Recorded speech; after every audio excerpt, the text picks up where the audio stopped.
Napaungol siya at parang nakalimutan niya na nasa harap niya si Terence.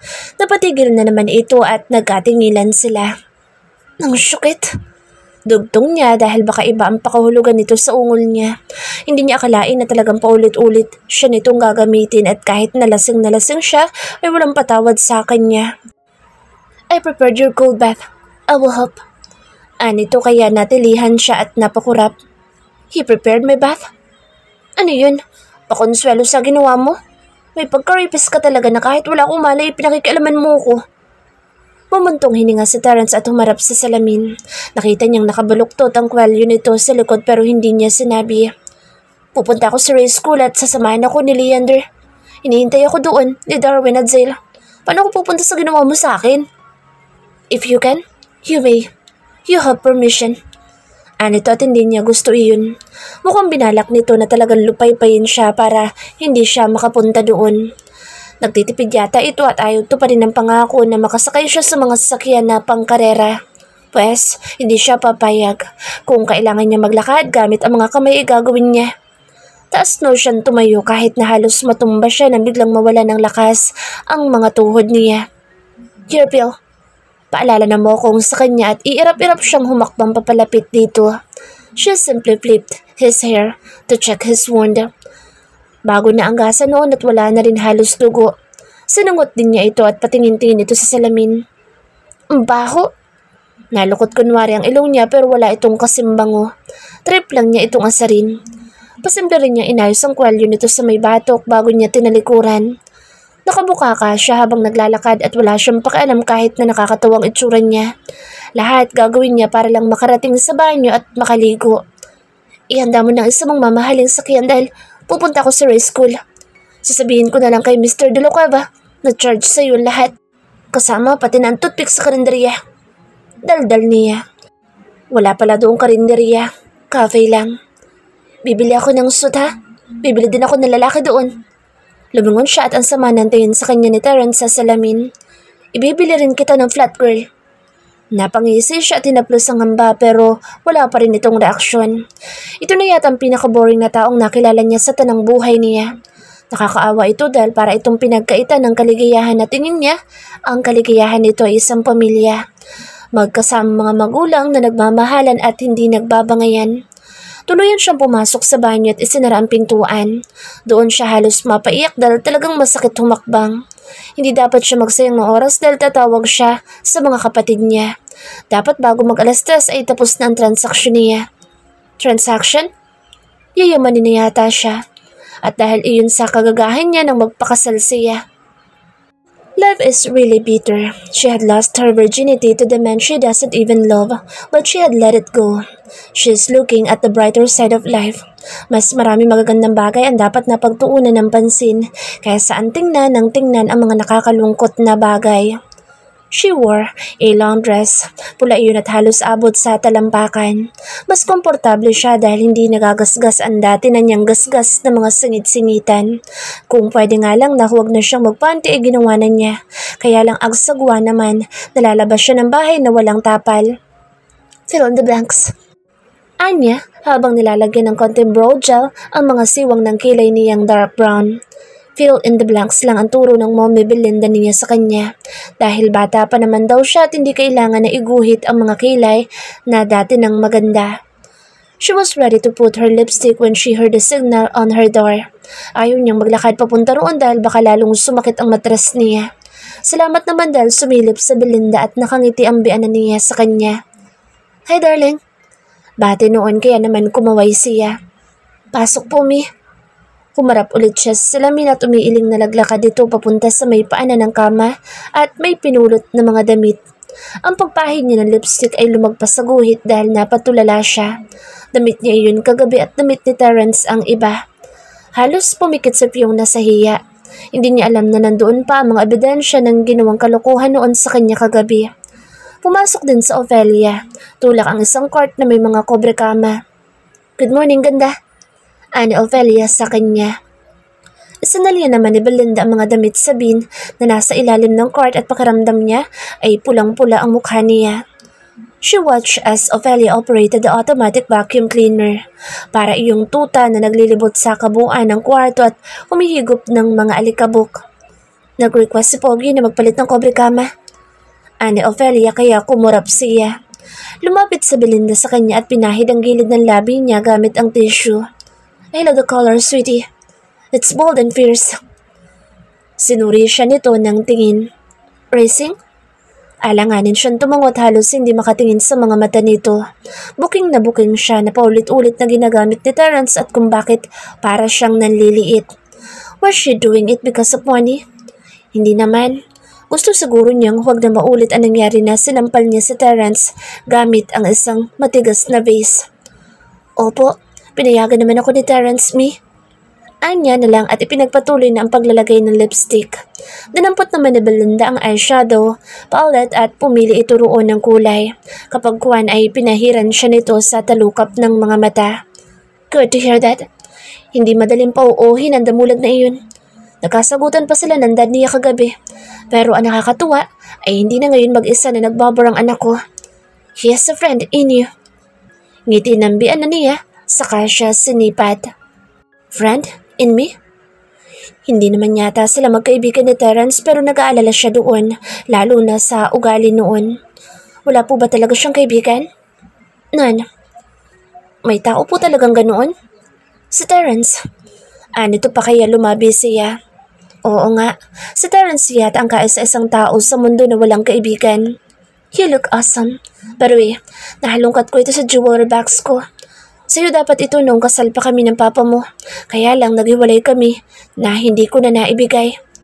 Dinukot na Belinda sa bulsa ang isang maliit na cloth pouch at mula roon ay inilabas ang isang gold necklace. May pendant iyon na isang napakaliit na kotse at may bato sa gitna. Kulay pula. Ruby iyon kung hindi siya nagkakamali. Sa akin po? Napangiti siya at tumalikod, hawak ang buhok. Nakangiti din naman na ikinabit na Belinda ang kwinta sa kanya at tinignan pa iyon sa salamin. It looks perfect. Komento nito sa kanya. Mukha akong yayamanin. Anya kaya natawa ang babae sa kanya. Alam niyo Mami Belinda, magkasama kami ni Terence sa malawak na lugar kahapon. Iiwan niya pa po sana ako kaya lang makulit yata ako kaya pinasakay niya ako sa kotse niya. Ang tahimik niya tapos nangahalik po siya ng parang galit. Wala naman po siyang sinasabi. Bakit po kaya hindi siya kausapin ni Daddy Davis? Bumuntong hininga si Belinda at tumalikod.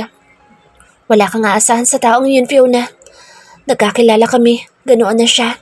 At naghiwalay lang kami, ganoon pa rin siya. For sure, Terence would listen if Davis would speak up. He never did it long ago. Mas mabuti pa nga sana na siniraan niya ako sa anak namin kaysa sa hindi siya nagsalita talaga sa kung ano nangyari sa relasyon namin.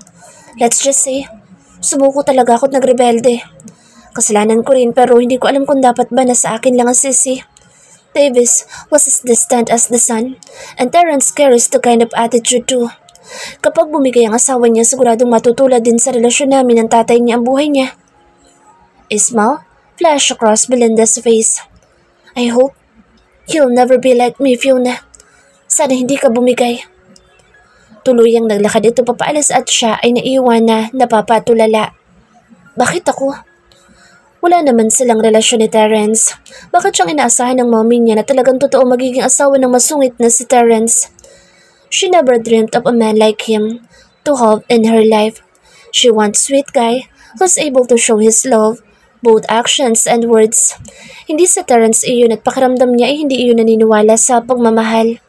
Totoo naman ay pinapakita niya roon na kabaitan dahil ang mga sinabi niyang pagpaplanuhan niya ang pagbagsak noon ay hindi naman niya maatim na gawin. Lalo na nang makita niya kung gaano iyon nasaktan ng pagsalitaan ni Davis. Her father never raised her just to rejoice someone else's downfall and heartache. Sa tuwing nauubusan siya ng pasensya ay iniisip niya ang amang namayapa na. Hindi iyon magiging proud kung magiging masamang tao siya. Karma moves on its own and she never has to make a move to put somebody down. Ophelia! Singhal ni Violeta sa katulong na nasa loob ng kwarto nila. Nakasilip ang babae sa pintuan kaya agad naman siyang natauhan. Ano? Si Senyorito Lambert, nasa ibaba. Sumisermon na naman kay Lord Pogi. Ano yun kay Ophelia na napatingin sa kanya. Nang tumingin ulit si Fiona sa pintuan ay nandoon na rin si Leander at nakabihis na ang lalaki. Shall we, Fiona? Sa likod na tayo dumaan. Sa likod? Bakit sa likod? Nariyan daw ang panganay na kapatid ni Terence at sumisermon sa asawa niya. Umagang-umaga pa lang pero may malas na naman.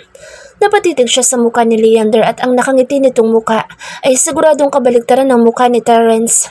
Kahit na gusto niyang baliwalain ay nakaramdam siya ng awa. Pero makikialam ba siya? Lalo na at makausap yung pamilya ang sadya na lalaki. Ayaw niya maging atribida at pakialamero pero kung aalis siya na walang paalam, ano na lang ang mangyayari sa asawa niyang parang bata na pinagkaitan ng lahat? A beautiful woman in red dress appeared behind the wall. Kabuntot noon si Leander na parang isang knight na nagbabantay na isang prinsesa. Fiona looked so stunning in her dress. John, why is she getting more and more beautiful each day? Tumingin ang asawa sa kanya tapos ay tumingin sa kapatid niyang nakatalikod. Lambert perhaps noticed that his eyes are fixated on something appealing. That's why his brother tilted his head. Morning, Daddy. Fiona's magical grin flashes across her face, greeting the old woman, who's as serious as hell. Lumapit iyon kay Davis at tumingkayad para humalik sa pisngi. His father lowered down his face a bit and nodded. Morning, hubby. Medyo paika-ika itong naglakad ng marahan papalapit sa kanya at tumingkaya din pero hindi siya yumuko. He just supported her spine but she pulled his nape. Napayuko siya ng wala sa oras at hindi siya nakapagsalita nang halikan siya nito sa may sulok ng labi. She looked at Lambert, who's looking back at Fiona with a glint of sarcasm. Ito ang pinagtatalunan nila at ito ang bagong issue ng kapatid niya. Good morning, visitor. Yumukod ng kaunti si Fiona pero hindi umalis sa tabi niya. So, you are the indecent woman. Ani kaagad ni Lambert kaya ang ngiti ng asawa niya ay nabura. Lambert, you're offending her. Saway ni Davis sa panganay na anak at nagpapasalamat siya na nagawa iyon ng ama niya. Magaling naman talaga magdisiplina si Davis ng anak pero siya ay hindi nito masupil sa pambababae niya at pagiging isang basagulero. I'm just telling the truth, Dad. Inilahad ni Lambert ang kamay at iminuwastra si Fiona. And you're out of place, kuya. Anya naman doon, dahil hindi rin siya papayag na nasa pamamahay siya nito ay umaas na itong kung sino. Simula at sa pulay pakialamero na ito sa buhay niya at parati na lang na humihingi ng perpektong bagay. Stop! Singhal noon sa kanya habang nakatitig pa rin kay Fiona. And you, woman, what kind of wife do you even portray? First, your husband was caught having sex inside a limousine, and now, caught you were hanging around with him at the bar? For your information, my brother is running as the Lord Mayor of Dublin. He's not just an ordinary person who must be seen somewhere drowning himself in alcohol with his... Tumikwas ang labi ni Lambert at hinagod si Fiona ng nakakainsultong tingin. Indecent wife. Sandali ho, ano? Mataray na sagot ng miss niya kaya sabay silang napatingin ng ama niya rito. John, this is what he's been avoiding. Nakakaintindi ho ba kayo ng Tagalog? Kasi mukha naman po kayong Pilipino. Tumaas din ang mukha nito kaya hinuwakan niya sa braso at pinisil niya para huwag nang magsalita pa. Women in their clan don't have the right to argue about something especially if men are the ones who are talking. Go! Utos niya rito pero pabalyan nitong tinabig ang kamay niya at tinapunan siya ng masamang tingin. Ibang babae ang nakikita niya sa maganda nitong mukha. Babaeng na insulto at babaeng mukhang hindi pa aapi. Huwag mo kong paalisin dahil magsasalita ako. She snapped at him and then looked at his father. Sorry, Daddy Davis, but I can't just let this pass.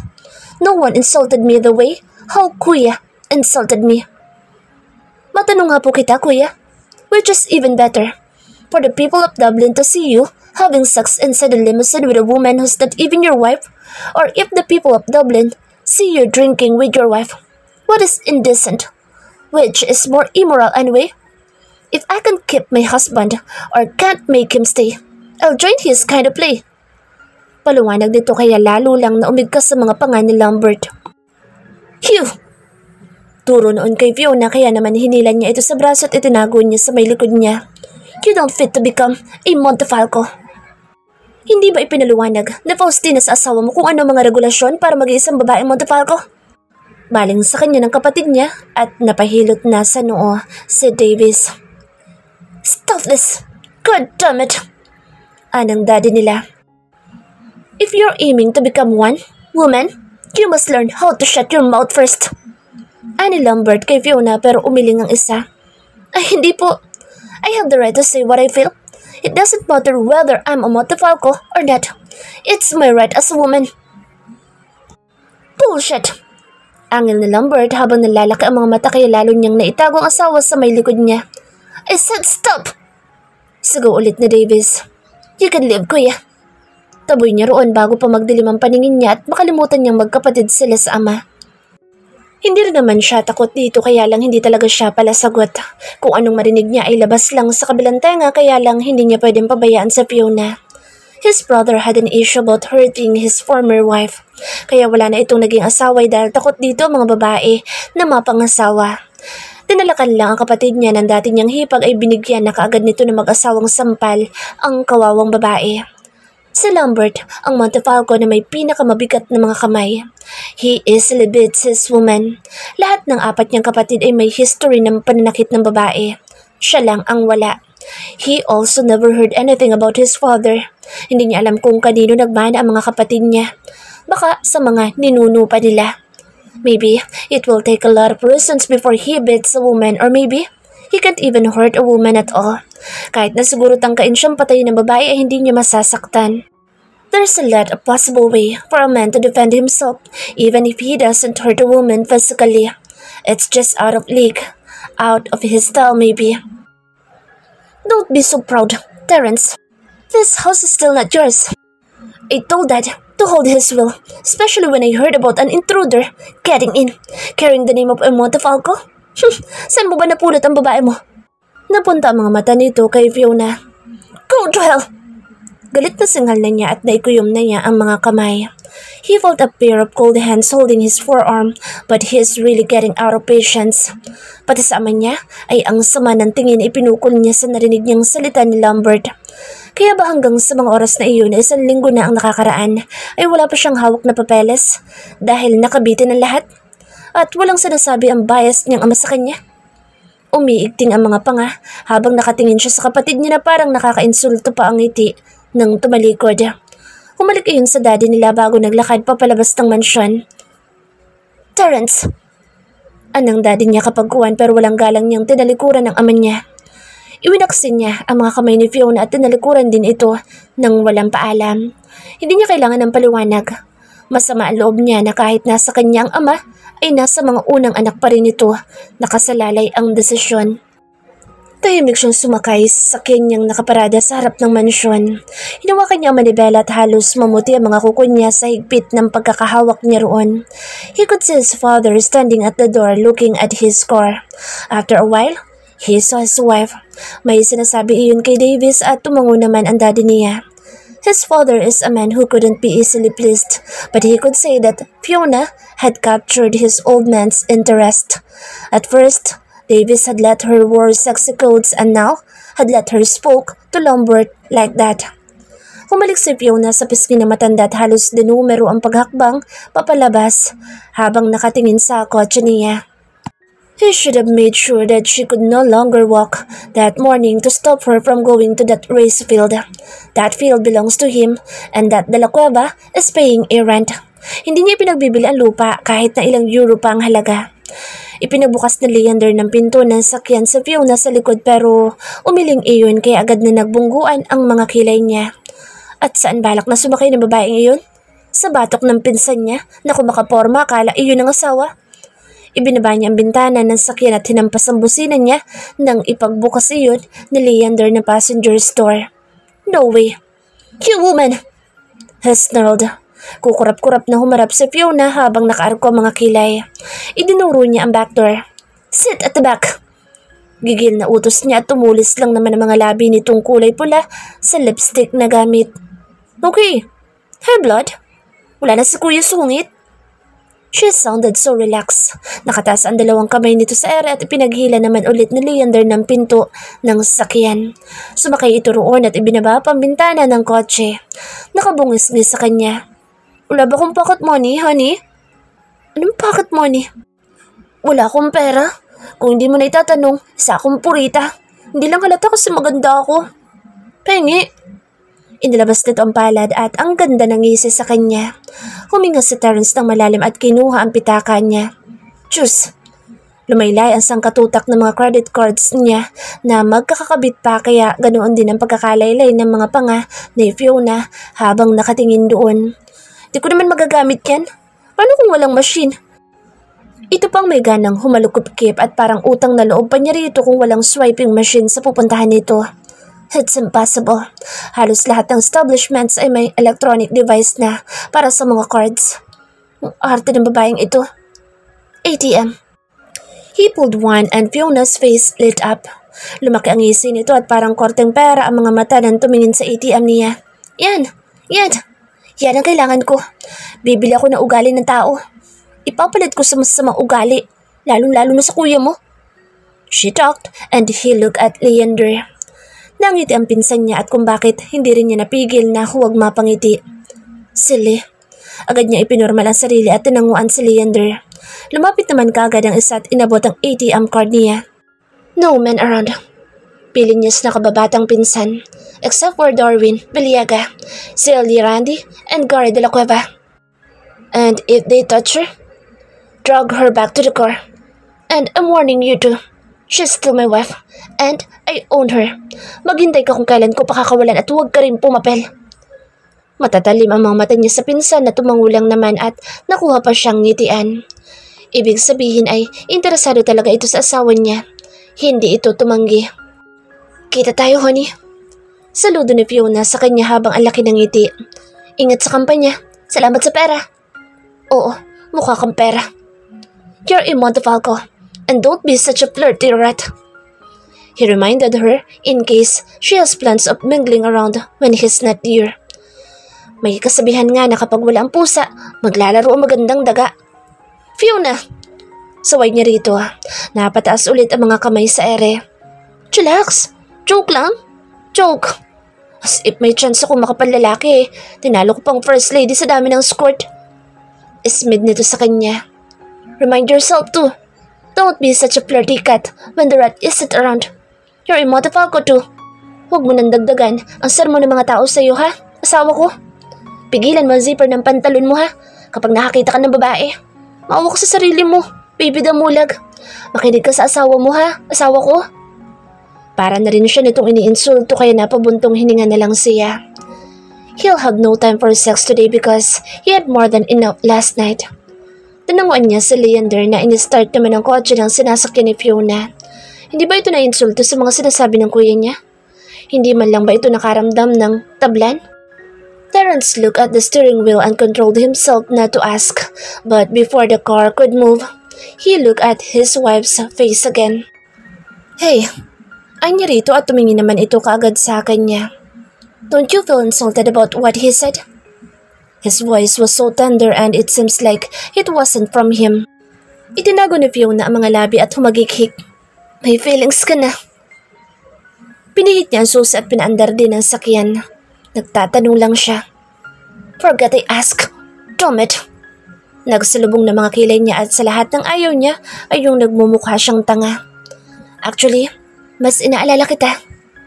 Fiona said and it made him pause. I'm okay. Makapalamukha ako at hindi ako tinatabla ng insulto kung hindi naman totoo. I know myself better than your brother does. Ikaw okay ka? She smiled sweetly but he thinks that it's dangerous. Tumango lang siya at sinanyasan si Leander na umalis na. Nakatingin ang lalaki sa side mirror at tumango rin sa kanya. Unti-unti umusad ang sakyan ni Fiona at inalabas pa nito ang ulo sa bintana. Shut the window, Fiona. The aircon is in operation. Ani Leander. Hayaan mo. Wala namang bayad to. Tinitingnan ko pa si Baby Damulag. Ang pogi kasi. Kindat ni Fiona sa kanya at paulit-ulit pa. Huwag mo isipin yung kuya mong pangit. Enjoy ka sa kampanya. Huwag kang mabababae ha at malalalaki rin ako. Bye-bye. Akin ang ATM mo ha, honey. Sigaw pa noon habang papalayo ang sasakyan kaya naiwan siyang natitilihan. Naiiling na sumakay sa limousine ng daddy niya na nasa may pinto pa rin pala at parang nanonood sa kanila. Parang nakaplaka ang boss ni Fiona na kahit wala na umeeko pa. He never had a woman like her in his life and it's just a day but he could see the difference. Yeah, maingay kapag nasa tabi niya ang makulit na iyon. Terence sighed. He forgot his stupid brother for a while, thanks to that silly brat. Lumabas ang mami niya sa pintuan kaya doon lumipad ang mga mata niya. Para na naman iyong tanga na nakapustura at hahabol-habol sa amin niyang kakasakay lang sa limousine. Sasama yata ang isa pang makulit sa kampanya niya. Sumakay din iyon sa limousine at nakita niyang tumabi sa daddy niya at nakuha pang yumakap sa braso ng lalaki. If he saw his parents living happily together when he was still a kid, it could be his pride and maybe not his wealth. Ang laki ng ngisi ni Fiona nang makita ang dalawang kumpare matapos niyang bumaba sa sakyan dahil kanina pa siya naiihi sa excitement. May guwapos amigos! Dili ni Fiona at halos takbuhin niya ang dalawang lalaki at halos maglambitin din siya sa mga batok ng mga iyon. Darwin chuckled, kissing her head. Hey Barbie! Hey doll! Bati naman ni Zell at nakahalik din sa kabilang gilid ng ulo niya. No arrogant escort today? Biro ni Zale sa kanya na parabang hindi ito tulad ni Terence kung makaasta. Oo, tulad ito ng asawa niya pero mas malala pa rin iyon talaga. Tumingin sa Fiona kay Leander na nakatayo lang sa malapit. Oh, just a kind friend. She smiled at Leander. Ngumiti rin iyon ng kaunti tapos ay tiningnan ang dalawang lalaking nakayakap sa kanya. We'll fly back to Philippines tonight. Next time, ikaw na lang mag-isang pupunta rito. I will introduce you to my body's brother. Ani Darwin sa kanya. Oo. Excited siyang tumango ng sunod-sunod. Kaya ko na. Sinabi ko na kay Terence na kahit merienda ko, sagot niya. Balo walang kwento niya at nagkatinginan lang ang dalawa. Huwag kayo assuming. Wala akong crush sa lalaking yun. I said I will use my brain wisely and improving it this time. Englisherang frag na nga ako ngayon eh. Itinaas niya ang mukha kaya natawa ng mahina ang dalawa. You really look so amazing being in Montefalco, Fiona. Sincere nang umiti si Darwin sa kanya at nang tingnan siya nito sa mata, ay nakita niya na parang nakikidalamhati ito sa pumanaw niyang puri. Hindi na siya magmumukmuk dahil doon. Isa pa, natatanggap na niya ang nagawa ni Terence dahil ibang ugali noon. Parang may kulang sa pagkatao ng stepbrother/asawa niya at para iyong rebeldeng mata ni Idol. Thank you. Mga ilang buwan lang naman ito. Babalik din ako sa dati kapag hiwalay na kami. Hindi na ako magdadamit ng mga ganito na para akong prinsesa sa race school. Hagikik niya habang inaabot ng tanaw ang parang hangin sa bilis na asul na sasakyan sa sementadong daan. Ilang metro ang layo sa kinatatayuan nila. Tumigil iyon sa mismong tapat nila at nganga siya nang makita ang isang lalaki naka-helmet sa loob. The man hopped out of the car and she was so amused. Shaking. Ang tangkad na lalaki at pwedeng ihilera sa dalawa niyang kumpare. Nakasuot iyon ng asul na racing suit at kapag kuwan ay tinanggal ang suot na headgear. Hey people! Kindat noon pero sa kanya nakatuon ang mga mata. Diyos ko, halos matutop ni Fiona ang mga pisngi. Napakagwapo ng lalaki at malamang ito ang Gary de la Cueva.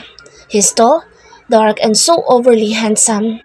Tulad din ito, halos na Leander pero parang palikero ang lalaking bumaba sa sasakyan. Ang ngisi nito ay makapatid ng garter ng panty. Don't look at me like that, lady in red. My wife is a machine gun. Ano yun kaya napahagikik siya. Takusa ang lalaki. Inakbayan siya ni Zale pero laking gulat niya nang hatakin siya ni Leander sa siko. Kuya's order. If they will touch you, I'll drag you back to the car. Paliwanag na Leander kaya nalaglag ang mga panga niya. Walang hiya talaga sa Terence. Wala nga sa tabi niya ay nandoon pa rin naman ang kamandag. Kanina pa nila ako niyayakap. Protesta niya dito pero itinuwid nito ang likod at formal ang naging tindig. That was part of their greetings, but now it's kinda different. Tumas ang sulok ng labi ni Leander bilang pagngiti sa kanya pero sumimangot siya. So possessive. Men are men, sweetie. No harm done. Darwin said to her. Finally, the man in blue suit stood in front of her, towering in front of her. Gary de la Cueva at your service, Lady Mayores. Yumukod si Gary ng konti. Umawang ang mga labi niya. Hindi po ako Lady Mayoress. Kukurap-kurap si Fiona. Did Darwin give me folks info about my new client? Makahulog ang tanong nito. Of course not. She's married to the future Lord Mayor of Dublin. Of course, she's the Lady Mayoress. Sambot naman kaagad ni Darwin sa lalaki. Okay, pinagtulungan na siya. Kaya ano pa magagawa niya? Malakas siya. Malakas siya lalo sa mga kababaihan. Kindat ni Gary sa kanya at akala naman yata nito ay magsaselo siya. Do you know that this piece of land is yours? Mine? Turo niya sa sarili saka inilibot ang mga mata sa kabuuan ng lupain na abot ng tanaw niya. Bago yun sa paningin niya, bago rin ang mga building na nakatayo roon. Yes, this is your husband's property.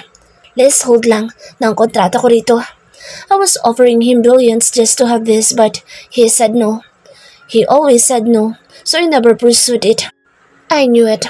Once a Montepalco says no, he means really no. Hindi naman iyon kanya. Ano man na pag-aari ni Terence ay hindi kanya kahit na asawa siya sa papel.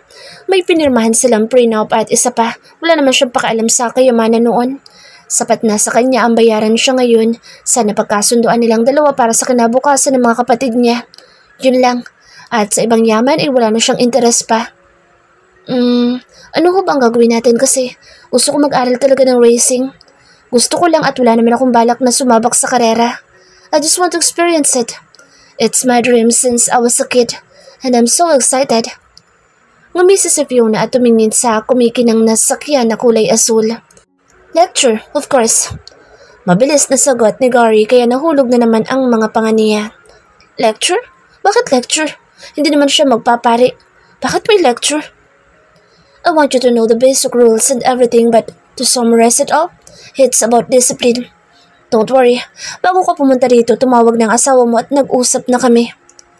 Ngumiti si Gary at nag-umpisang maglakad kaya sumunod sila. Kinabahan siya. Baka isabotahin ni Terence ang pangarap niya. Pesta na iyon. Baka kung ano-ano sinabi para makatipid. Ano daw kung sabi? Aba, delikado ako. Baka naman, salip na Lamborghini ang sakyan ko sa kabayo ko nun pasakayin.